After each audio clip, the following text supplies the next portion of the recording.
Morning students, कैसे हैं आप सब बच्चे। आज हम बात करेंगे, क्योंकि बात किसकी चल रही थी, सेल की बात चल रही थी।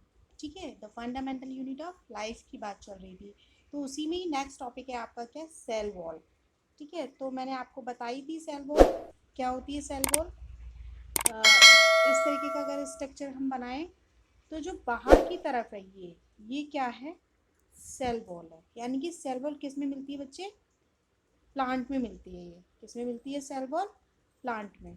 ठीक है, तो देख लीजिए, अगर इसके स्ट्रक्चर की बात करें इसकी सेल वॉल की, तो वो किस तरीके का दिखता है, कैसा होता है। अगर हम उसे माइक्रोस्कोप से देखें तो कुछ इस तरीके का दिखाई देता है बच्चे। ये क्या होते हैं, प्रोटीन लगे होते हैं इसके दोनों तरफ। ठीक है, डिफरेंट टाइप की प्रोटीन अवेलेबल होती है। ठीक है, और इनको ही हम क्या बोलते हैं, अगर बात करें इसकी, तो ये क्या है, चैनल प्रोटीन है। ठीक है, यहाँ पर। और ये क्या है, अल्फा हेलिक्स प्रोटीन है। यहाँ पर जो लगे होते हैं उस तरीके से वो क्या होते हैं, अल्फा हेलिक्स प्रोटीन होते हैं। ठीक है, यहाँ पे क्या लगे होते हैं इस तरीके से, ये क्या कहलाते हैं, पेरिफेरल प्रोटीन कहलाते हैं। ठीक है, और बीच बीच में जो लगे होते हैं इनको क्या बोलते हैं हम, इंटरनल या इंटीग्रल प्रोटीन बोलते हैं। क्या बोलते हैं, इंटीग्रल प्रोटीन बोलते हैं। ठीक है, अगर हम इसकी बात करें कम्प्लीटली, तो जो सेल वॉल है वो किसकी बनी होती है बच्चे, तो वो बनी होती है सेलुलोज की। किसकी बनी होती है, सेलुलोज की। आपको याद रखना है, यानी कि जो सेल वॉल है वो आउटर कवरिंग है किसकी, सेल की। ठीक है, जो किसकी बनी होती है, सेलुलोज की बनी होती है। ठीक है, और अब बाहर की तरफ है, यही तो है सेल वॉल।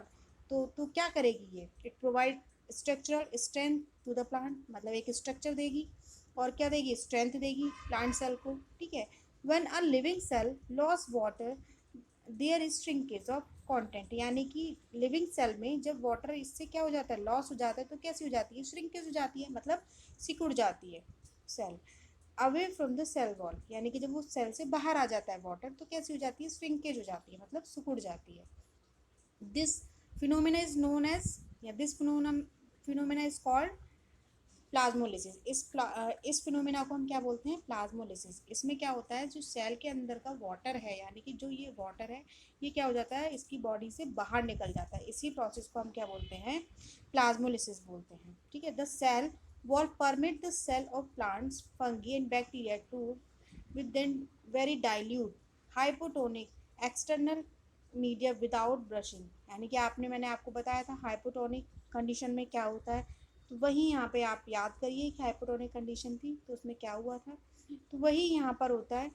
ठीक है, उसके बाद ये तो थी किसकी बात, सेल वॉल की। हमें क्या याद रखना है, सेल वॉल किसकी बनी होती है, सेलुलोज की बनी होती है। आउटर मोस्ट कवरिंग को हम सेल वॉल कहते हैं।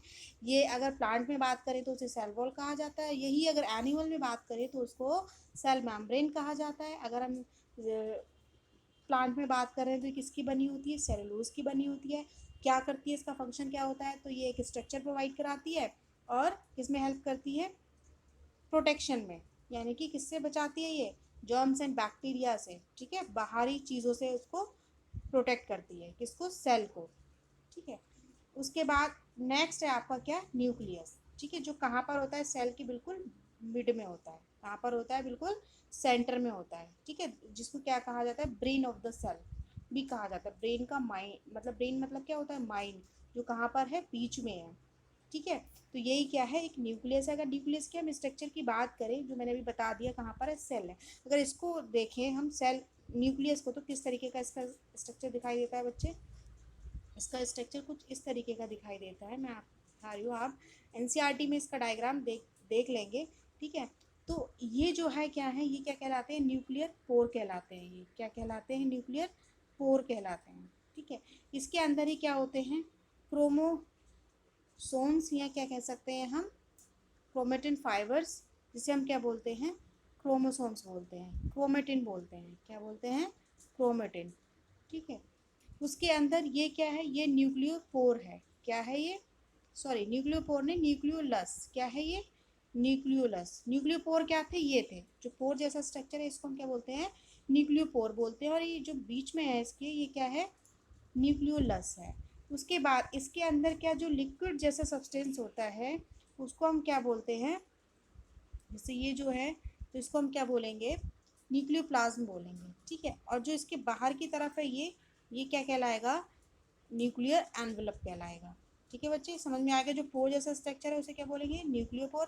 क्योंकि न्यूक्लियस की बात चल रही है तो सारी चीज़ें किसकी आएंगी, न्यूक्लियस की आएंगी। तो ये पोर है तो क्या बोल देंगे इसके, न्यूक्लियर पोर। जो इसके अंदर जेनेटिक मटेरियल है उसको हम क्या बोलेंगे, क्रोमेटिन, ठीक है। और इसके अंदर जो राउंड शेप में जो है इसको हम क्या बोलते हैं, न्यूक्लियोलस, ठीक है। और इसके अंदर जो लिक्विड सब्सटेंस है उसको क्या बोलते हैं, न्यूक्लियोप्लाज्म, ठीक है। और उसके चारों तरफ जो एक लेयर है, न्यूक्लियस के चारों तरफ जो लेयर है उसको हम क्या बोलते हैं, न्यूक्लियर एनवेलप, ठीक है। अब देख लीजिए इसमें क्या दिया हुआ है, इट इज डार्क कलर। कैसा होता है ये, डार्क कलर होता है, स्फेरिकल ओवल, अभी मैंने बताया ओवल शेप में होता है, dot like structure, near the centre. कहाँ पर होता है ये, सेंटर में होता है, ठीक है, जिसको हम क्या बोलते हैं, nucleus. The nucleus play a central role in cellular activities. और किस में रोल प्ले करता है, सेलुलर एक्टिविटीज में। और सबसे मेन रोल किस में होता है इसका, रिप्रोडक्शन में। क्यों, क्योंकि जेनेटिक मटेरियल भी इसी के पास होता है इसलिए। और जेनेटिक मटेरियल से ही क्या होता है, जो किस में पार्टिसिपेट करता है, रिप्रोडक्शन में पार्टिसिपेट करता है, ठीक है। The chromatin materials get organized into the chromosomes. अब ये क्रोमेटिन कहाँ पर प्रेजेंट होते हैं, क्रोमोसोम्स में, भी मैंने बताया आपको। The cell chromosomes contain information of inheritance for of features from parent to next generation. यानी कि यही क्या करते हैं, जो क्रोमोसोम्स होते हैं जेनेटिक इन्फॉर्मेशन को किस कहाँ तक पहुँचाते हैं, पेरेंट से उसकी जनरेशन में पहुँचाते हैं। कौन, क्रोमोसोम्स, ठीक है। In the form of DNA, जो किसकी फॉर्म में होते हैं, डीएनए की फॉर्म में। किस पर प्रेजेंट होते हैं, क्रोमोसोम्स पर, ठीक है, जिसको हम क्या बोलते हैं, डीऑक्सीराइबोज न्यूक्लिक एसिड, ठीक है।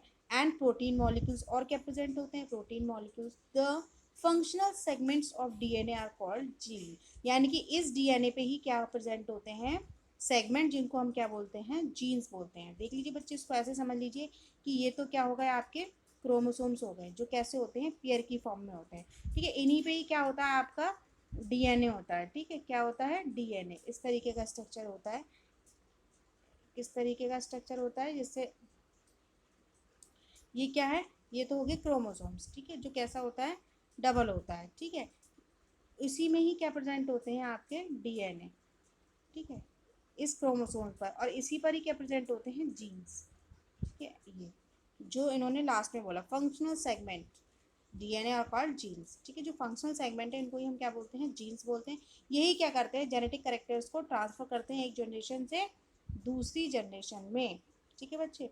उसके बाद देख लीजिए, thus in some organism like bacteria nucleus is covered by nuclear membrane. यानी कि अगर हम बैक्टीरिया की बात करें तो उसमें जो न्यूक्लियस है वो कवर्ड होता है किससे, न्यूक्लियर मेम्ब्रेन से। Hence it is called prokaryotic. और इसको हम क्या बोलते हैं, प्रोकैरियोटिक बोलते हैं। प्रो मतलब प्रिमिटिव, कैरियोटिक मतलब न्यूक्लियस। यानी कि बैक्टीरिया में जो न्यूक्लियस होता है वो कैसा होता है, प्रिमिटिव टाइप का होता है, इसलिए इनको क्या कहा जाता है, प्रोकैरियोट्स कहा जाता है।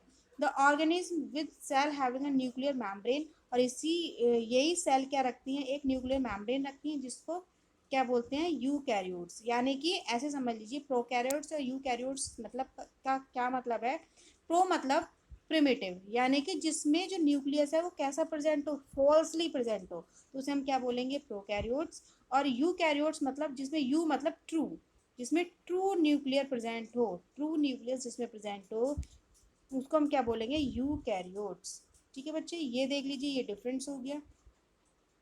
अगर हम बात करें किसकी, प्रोकैरियोट्स और यूकैरियोट्स की, तो साइज इनका कितना होता है, 1 से लेके 10 म्यू तक।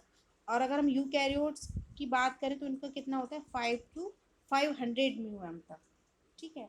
लार्ज होते हैं, यानी कि ये इतने स्मॉल होते हैं और इतने लार्ज होते हैं। कौन, यूकैरियोट्स। अगर हम बात करें इसकी न्यूक्लियस की, तो nuclear region not well defined. इनका न्यूक्लियर रीजन कैसा होता है, वेल डिफाइंड नहीं होता। अभी मैंने बताया था, प्रिमिटिव मतलब प्रिमिटिव न्यूक्लियस जिसमें प्रेजेंट हो, and not surrounding by a nuclear membrane and known as nucleotide. ना ही इसके चारों तरफ क्या होती है, न्यूक्लियर मैम्ब्रेन होती है, मतलब न्यूक्लियस ही प्रेजेंट नहीं है, तो फिर न्यूक्लियर मैम्ब्रेन होने का तो कोई मतलब ही नहीं है। उसके बाद अगर हम बात करें न्यूक्लियर, इसमें यूकैरियोट्स में वेल डिफाइंड न्यूक्लियस होता है और न्यूक्लियर मेम्ब्रेन चारों तरफ उसके होती है। अगर इसमें क्रोमोसोम्स की बात करें तो कैसा होता है, सिंगल। और इसमें क्रोमोसोम्स कैसे होते हैं, मोर देन वन, एक से ज़्यादा भी हो सकते हैं, ठीक है बच्चे। उसके बाद मेम्ब्रेन बाउंड सेल ऑर्गेनिज्म कैसे होते हैं, इसमें एब्सेंट, ठीक है। और इसमें membrane bound cell organs present होते हैं, मतलब जितने भी सेल ऑर्गेन्स हैं उनमें क्या होती है, मेम्ब्रेन होती है, ठीक है। और इनका एग्जाम्पल की बात करें किसके, प्रोकैरियोट्स की, तो क्या आ जाएंगे, bacteria and blue green algae. Blue green algae is also bacteria, ठीक है। और ये इसमें यूकैरियोट्स में क्या आएंगे, fungi, plant cell and animal cells, ठीक है। ये सब क्या है, यूकैरियोट्स हैं, जिसमें न्यूक्लियस जो होता है वो कैसा होता है, ट्रू होता है, एकदम वेल डिफाइन होता है। किसमें, यूकैरियोट्स में। और प्रोकैरियोट्स में कैसा होता है, प्रिमिटिव न्यूक्लियस होता है, ठीक है। उसका एग्जाम्पल क्या है, बैक्टीरिया, ब्लू ग्रीन एल्गी।